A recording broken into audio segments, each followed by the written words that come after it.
101 people he will kill. People said, don't go this way. This is an animal. Then Gautama said, if I don't go, who will go? He said, rubbish, you are definitely an insane man. Then Gautama said, you must go into the town from which you have killed 100 people.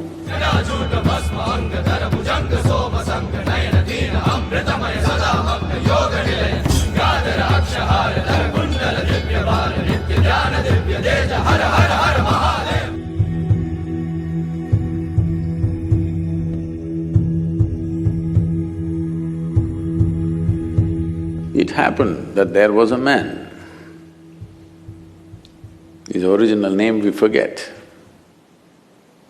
The name that people gave to him is Angulimala.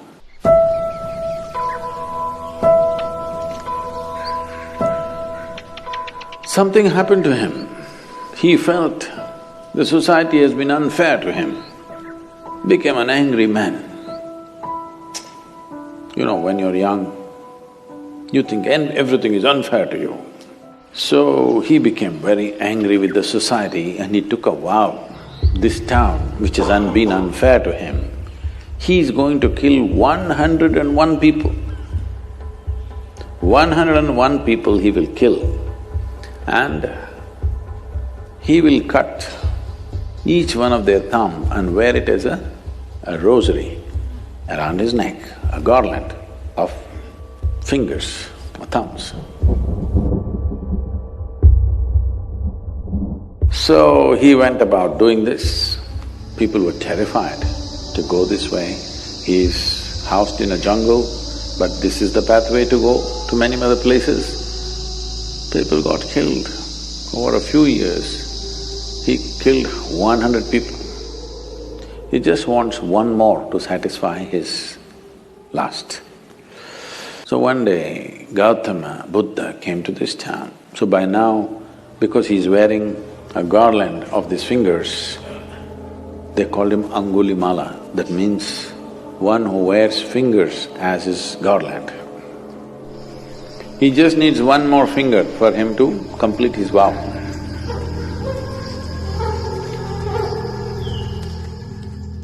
Gautama came and he was to go that way.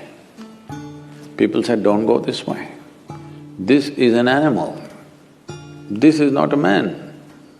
This is not somebody you can go and give teaching or make him meditative. Just don't go because just one more life he wants, we don't want yours to be that one. Then Gautama said, if I don't go, who will go? And he will remain unfulfilled. He just needs one more finger. If I do not go, who else will go? Let me go. So he went. Angulimala was sitting on a rock. He saw this monk coming quietly. By now, he's enjoying his reputation. People are terrified of him, he likes it. Just the mention of his name, people tremble. He's beginning to enjoy it. So, sitting there on the rock, he roared just to make this monk know that I am here and this is your end coming. Gautama looked at him, kept walking with a smile on his face quietly. He didn't like this. Usually, when they see him or when they hear him, people run helter-skelter, wanting to save their lives. He likes that. This man is just walking. He didn't like it. He jumped off the rock and came and stood in front of him. Said, who the hell are you? And, do you know who I am? He showed his mala, all fingers. Oh.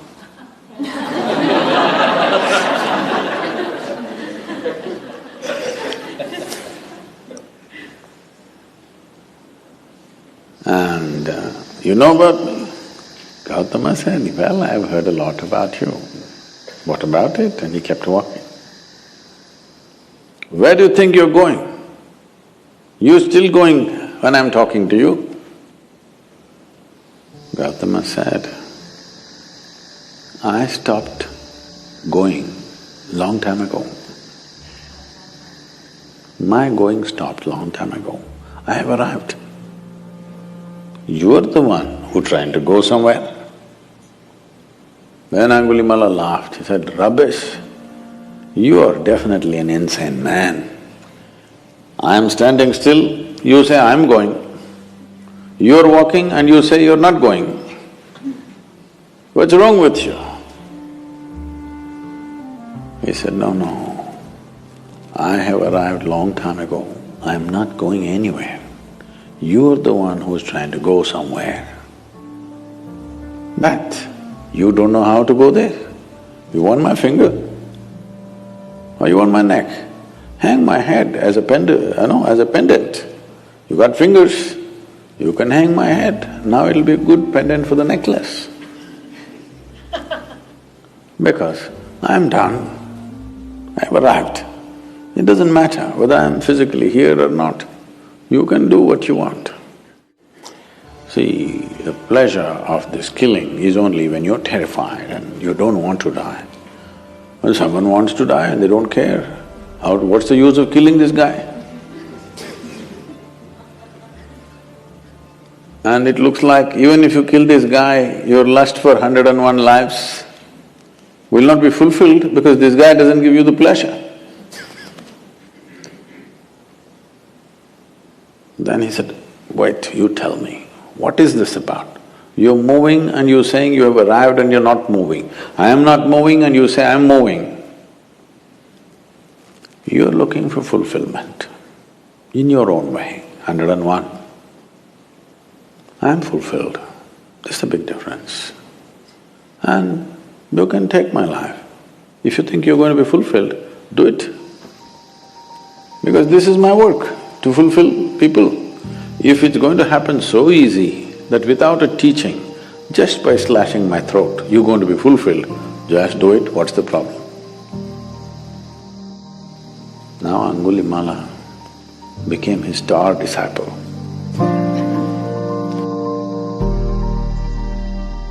Then Gautama said, you must go into the town from which you have killed 100 people.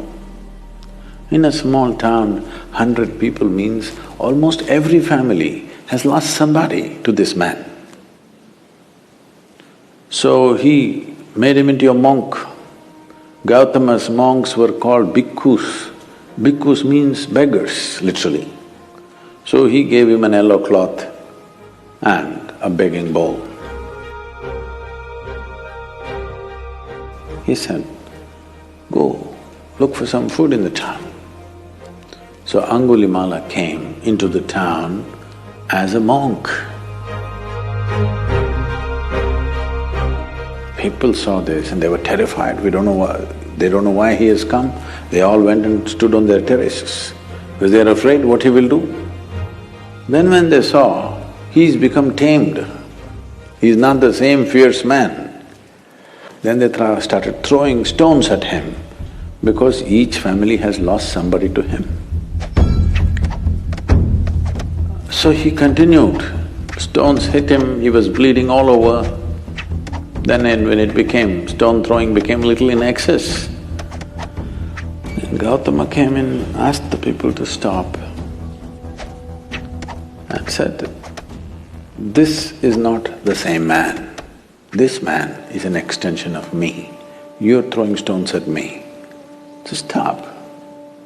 There's no point killing this man because this man in a very hard way has come to realization. You can't waste this man now by killing him. And Angulimala became, as I said, a star disciple, went all over the country spreading Buddha's way of teaching, living and knowing. So it doesn't matter what kind of fulfillment you're looking for. You think it will happen with education, or at least you thought. The moment you got educated, you felt like a fool. If I don't have a job, what is the use of this education? You got a job, you felt great. Then after some time you felt like a fool. What do I do with this money if I don't find that my dream man or dream woman? That happened. After some time you felt like a fool. This goes on. The desire is simply to expand, that's your desire. If you choose physical, material ways to expand, you can go that far, or that far, or that far. But still there will be desire, yes? If I make you the king of this planet, you will look at the other planets. If I give you the solar system, you will look at the galaxy. If I give you one galaxy, you will look at the other galaxies. Now, what you're looking for is not this or that, you're looking for expansion. If you look at it consciously, you will become yoga. Yoga does not mean twisting and turning. You will come to union with the rest of the creation. If you do it unconsciously, it becomes compulsive desire, that's all.